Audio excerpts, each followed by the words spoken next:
What does your morning routine look like at the moment? I'm waking up these days around 6 a.m., 6:30 a.m. I'm trying to go to sleep by about 10:30 p.m. Sometimes it's 11, sometimes it's 10. When I wake up, I make a beeline for sunlight. The single best thing you can do for your sleep, your energy, your mood, your wakefulness, your metabolism is to get natural light in your eyes early in the day. Don't wear sunglasses to do it. It takes about 10 minutes or so. If you live in a cloudy area, if you're in the UK in the winter, yes. Or the summer, maybe you resort to some artificial light as a replacement, but as much as one can, get bright, natural, and if not natural, artificial light in your eyes early in the day. This sets in motion a huge number of different neurobiological and hormonal cascades that are good for you, reduces stress late at night, offsets cortisol, a million different things really that are good for you. So I get that. And yes, sometimes... Is that a walk? Doing a little walk? Ideally, that would be a walk, but sometimes we'll just go into the yard and have some coffee and soak in whatever sunlight through the clouds. If it's a cloudy, overcast day, it might be 20, 30 minutes. If it's a very bright day, it might just be a few minutes. But really, the quality studies on humans that have looked at this say, try and get as much natural light as you can in the morning hours, whenever it is that is for you, especially the first 3 hours after waking. If you can work outside, great. If you can get near a window, because as opposed to just in a dark conference room, that's better. But if you can get outside, that would be fantastic. So I get sunlight, I hydrate, I drink water, and then yerba mate is my favorite form of coffee.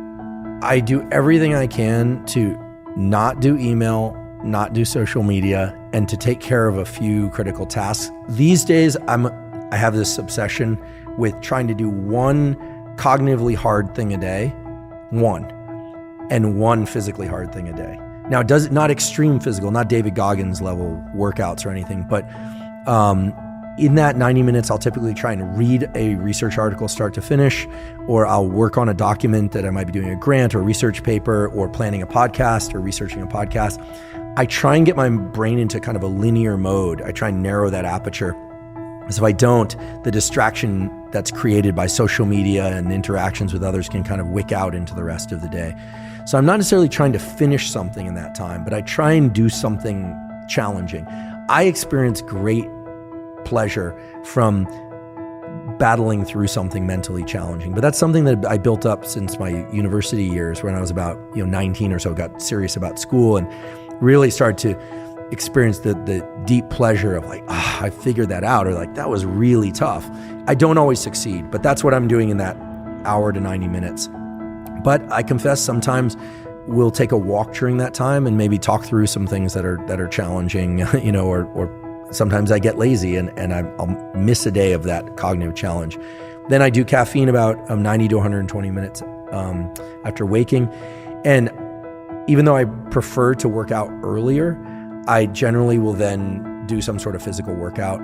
I have a very consistent routine. I've done it for 30 years where I weight train for 45 or minutes to an hour every other day.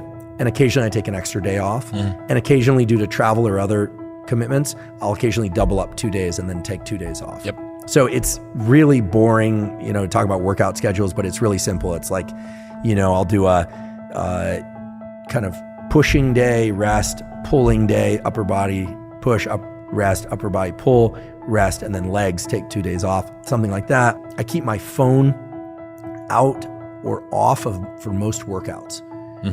Podcasts maybe if I'm running, but I really try hard when I'm working out to just focus on the workout. And when I train that way, I generally make pretty consistent progress. And you're taking yourself up until, what's that, probably maybe 10, 30, 11 a.m., something like that? Yeah, and then I'll eat my first real meal. Now, occasionally I'll wake up really hungry if I didn't eat that well the night before. Yeah. But typically, after I train, I'll eat. I like oatmeal after I train. Oatmeal, fruit, some fish oil, protein drink, and then maybe 90 to 120 minutes after that, I'll have a real lunch. My lunch is pretty much the biggest meal of the day. If I have my way, it'll be a steak, a salad, maybe a little more starch, although I sort of got it earlier. Brazil nuts. That meal sometimes can extend longer and longer. I love to eat. A feeding fast, I love to eat. Yeah, so I'll eat, and then I confess I usually will work a little bit more for about 30 minutes or an hour, typically email, and then I'll take a 10 to 30 minute yoga nidra nap or a nap, and then come back refreshed. I'll occasionally do, if the nap is early enough in the day, afterwards I'll have a nice double espresso and get back into work. That's the hardest part of the day, actually. If I was well structured in the early part of the day, it's that 2 or 3 p.m. The key is then to try and get something really useful done cognitively again. So some people might look at this and say, wait, you're working for an hour in the morning and 30 minutes here and an hour in the afternoon. When are you actually working? But it's really about the depth of the trench when you're working. And so if I'm going to drop into something again for a few hours in the afternoon, I'm really going to drop into it. And that's typically phone off and out of the room. And my goal is to get to the evening time so that I can do the things that I want.